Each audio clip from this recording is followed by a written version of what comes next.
అందరికీ నమస్కారం. నా పేరు Venkata Swamy.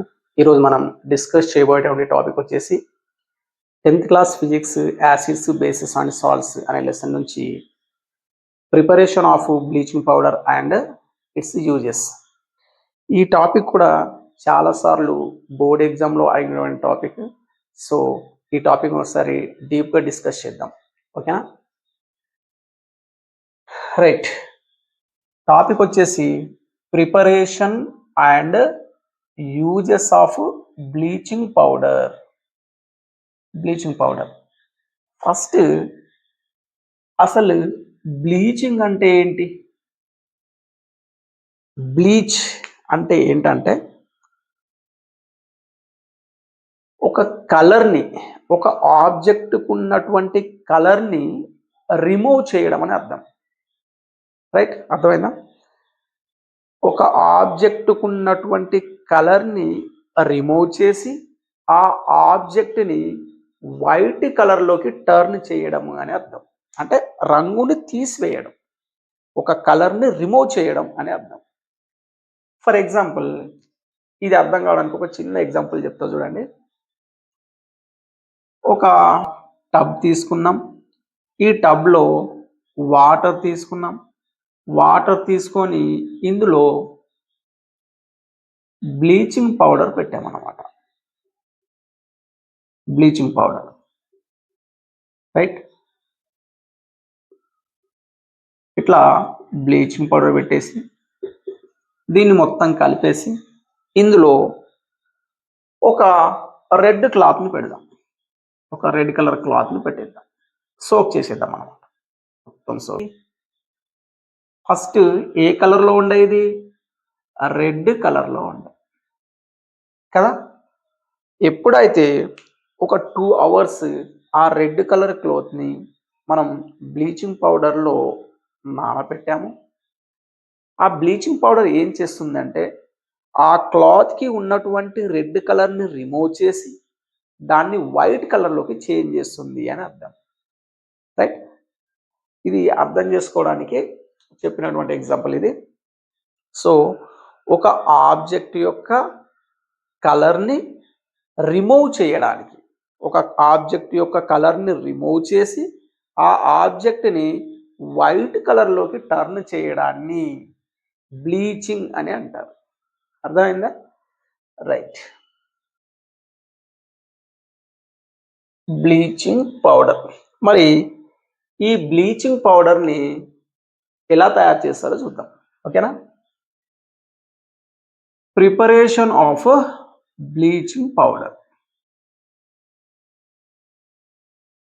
Preparation of bleaching powder. Bleaching పౌడర్ని ఎట్లా తయారు చేస్తారంటే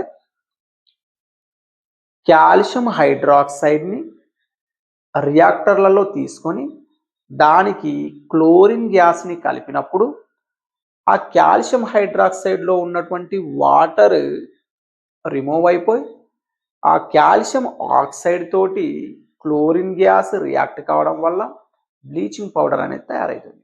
ఒకసారి దీని కెమికల్ రియాక్షన్ చూద్దాం. కాల్షియం హైడ్రాక్సైడ్, ఇది సాలిడ్ ఫామ్. దీనిని మనం డ్రై స్లేక్డ్ లైమ్ అని పిలుస్తాం. ఏమంటాం? Dry slaked lime. దీన్ని మనం పొడిస్తున్నామని పిలుస్తాం అన్నమాట. దీనికి క్లోరిన్ గ్యాస్ని కలిపినప్పుడు ఈ కాల్షియం హైడ్రాక్సైడ్ అనేది ఎలా విడిపోతుందో ఒకసారి ఇక్కడ చూద్దాం. కాల్షియంకి కాల్షియం, 2 హైడ్రాక్సిల్ గ్రూప్స్ ఉన్నాయి కదా ఇందులో. ఒక హైడ్రాక్సిల్ గ్రూప్, ఇంకొక హైడ్రాక్సిల్ గ్రూప్. రైట్? ఇది ఏమవుతుందంటే ఈ హైడ్రాక్సిల్ గ్రూప్ నుంచి ఒక వాటర్ మాలిక్యూల్ అనేది సపరేట్ అవుతుంది అన్నమాట. చూడండి ఒకసారి, ఇది ఎలా ఫామ్ అయిందంటే కాల్షియం ఆక్సైడ్ ప్లస్ వాటర్గా విడిపోయింది. ఎప్పుడు? దీనికి డ్రై స్లేక్డ్ లైమ్కి మనం ఎప్పుడైతే క్లోరిన్ కలిపామో అప్పుడు ఇది ఎలా విడిపోయిందంటే కాల్షియం ఆక్సైడ్ ప్లస్ వాటర్గా విడిపోయింది అనమాట. రైట్. ఇప్పుడు ఈ కాల్షియం ఆక్సైడ్ అండ్ వాటర్ని ఇక్కడ రాసుకున్నాం.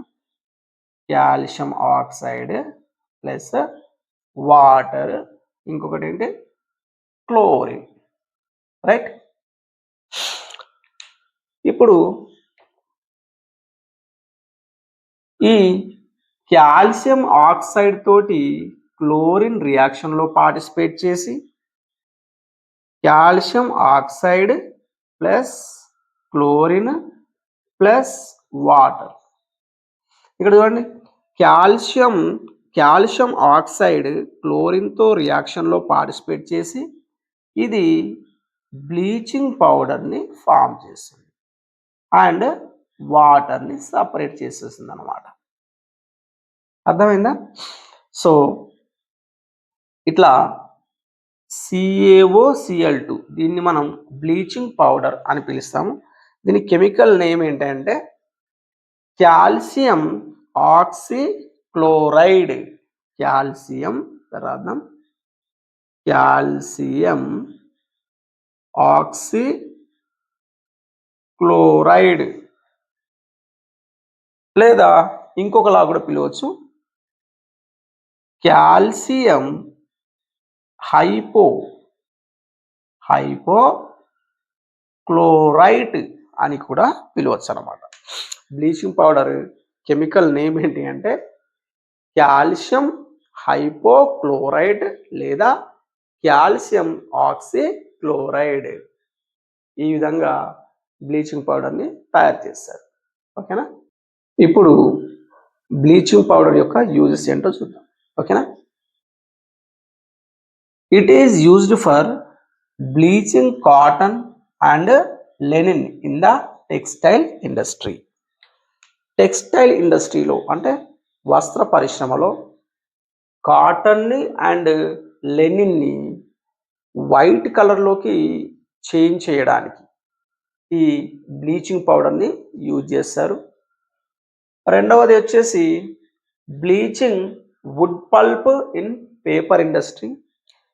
పేపర్ని తయారు చేయడానికి మనం బ్యాంబూ ట్రీస్ని లేదా నీలగిరి చెట్లను లేకపోతే సుబాబుల చెట్లు అని చెప్పి అంటారు, వాటిని తీసుకెళ్ళి ఫ్యాక్టరీలో వాటిని బాగా బాయిల్ చేసి ఒక గుజ్జులా తయారు చేసి వాటికి ఎప్పుడైతే ఈ బ్లీచింగ్ పౌడర్ని కలిపామో వాటికి ఉన్నటువంటి వాటి ఓన్ కలర్ని కోల్పోయి అవి వైట్ కలర్లోకి చేంజ్ అవ్వడం జరుగుతుంది అనమాట, ఎప్పుడైతే మనం బ్లీచింగ్ పౌడర్ వాటికి కలిపాము.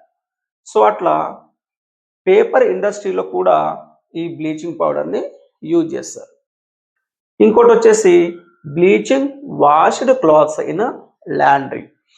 ఒకవేళ క్లాత్స్ మీద ఏదన్నా మరకలు పడ్డప్పుడు లేదా ఇంక్ పడ్డప్పుడు రైట్, వాటి మీద మనం బ్లీచింగ్ పౌడర్ని అప్లై చేసినప్పుడు ఆ మరకల్ని ఈజీగా రిమూవ్ చేయడానికి వీలుంటుంది అనమాట. సో ఇలాగా బ్లీచింగ్ పౌడర్ని cotton and Lenin in the textile ఇండస్ట్రీలో యూజ్ చేస్తారు, పేపర్ ఇండస్ట్రీలో యూజ్ చేస్తారు అండ్ లాండ్రీలో కూడా యూజ్ చేస్తారు అన్నమాట. రైట్. ఇప్పుడు బ్లీచింగ్ పౌడర్ యొక్క ఇంకొక యూజ్ని చూద్దాం. Bleaching powder used as an oxidizing agent in many chemical industries. ఈ బ్లీచింగ్ పౌడర్లో ఆక్సిజన్ ఉండడం వల్ల ఇది కూడా ఒక మంచి ఆక్సిడైజింగ్ రియేజెంట్గా పనిచేస్తుంది అనమాట. ఎలాగంటే పొటాషియం డైక్రోమేట్, పొటాషియం పర్మాంగనేట్ని మనం ఎట్లయితే కెమికల్ రియాక్షన్లలో ఆక్సిడైజింగ్ ఏజెంట్గా యూజ్ చేస్తామో ఈ బ్లీచింగ్ పౌడర్లో కూడా ఆక్సిజన్ ఉండడం వల్ల దీన్ని కూడా మనం ఆక్సిడైజింగ్ ఏజెంట్గా యూజ్ చేస్తాం అనమాట. ఒక చిన్న ఎగ్జాంపుల్ చూద్దాం. For example ethyl alcohol CH3CH2OH. ఏంటి దీని పేరు? Ethyl alcohol, right. దీనికి ఎప్పుడైతే ఈ రియేజెంట్ని కలిపామో ఇన్ ప్రెజెన్స్ ఆఫ్ రియేజెంట్ అనమాట, bleaching powder, calcium oxychloride, bleaching powder.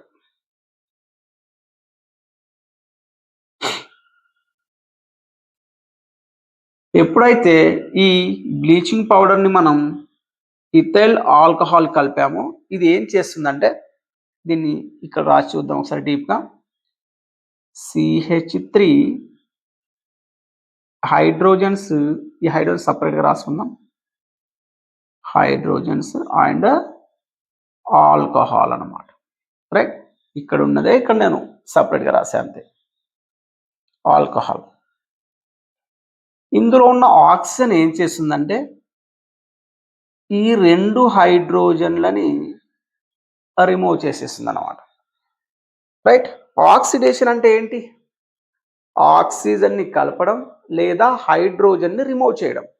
ఈ ఆల్కహాల్లో ఉన్నటువంటి రెండు హైడ్రోజన్లని ఒక ఆక్సిజన్ వచ్చి వాటర్ రూపంలో రిమూవ్ చేస్తుంది అనమాట. ఇప్పుడు ఇందులోంచి రెండు హైడ్రోజన్లు రిమూవ్ అయితే ఏం ఫామ్ అవుతుంది? CH3 ఏమేమి ఉన్నాయి చూడండి, CH3కి CH3 బాండ్ అండ్ CHO అంటే ఆల్డిహైడ్ ఫామ్ అయింది. ప్రోడక్ట్ ఏంటి? CH3 CHO, right.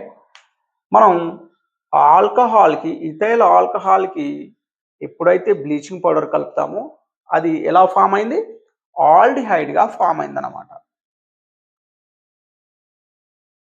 ఆల్డిహైడ్.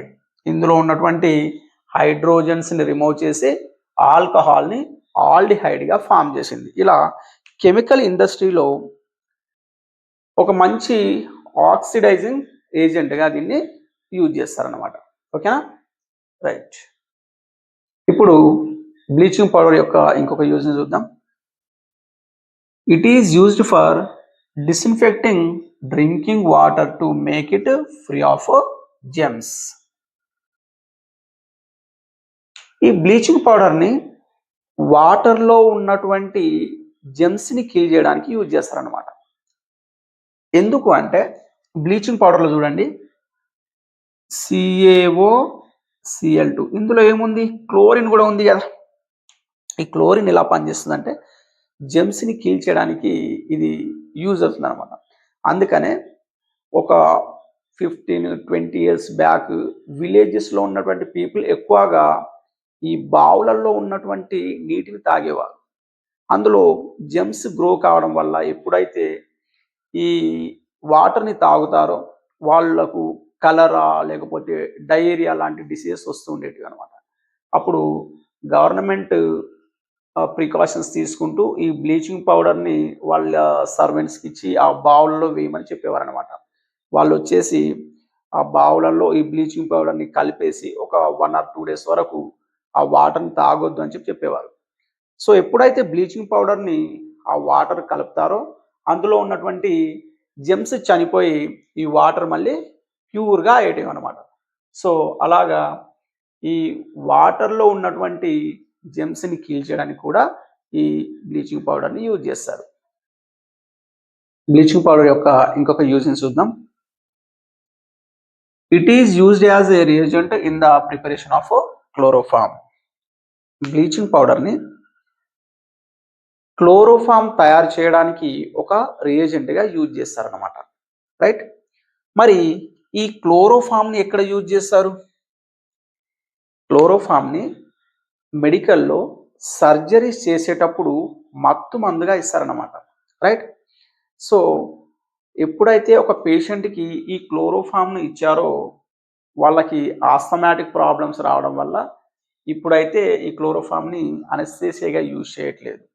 మరి ఎక్కడ యూజ్ చేస్తున్నారంటే ఇప్పుడైతే అగ్రికల్చర్ ఇండస్ట్రీలో పెస్టిసైడ్స్గా యూజ్ చేస్తున్నారు, పురుగుల మందుల తయారీలో యూజ్ చేయడం జరుగుతుంది. ఇంకోటి ఏంటంటే వినైల్ క్లోరైడ్ వంటి ప్లాస్టిక్ తయారీలలో కూడా ఈ క్లోరోఫామ్ని యూజ్ చేయడం జరుగుతుంది. ఇది బ్లీచింగ్ పౌడర్ యొక్క కంప్లీట్ ఇన్ఫర్మేషన్ వర్తి అనిపిస్తే యూజ్ చేసుకోండి. ఓకేనా? Thank you.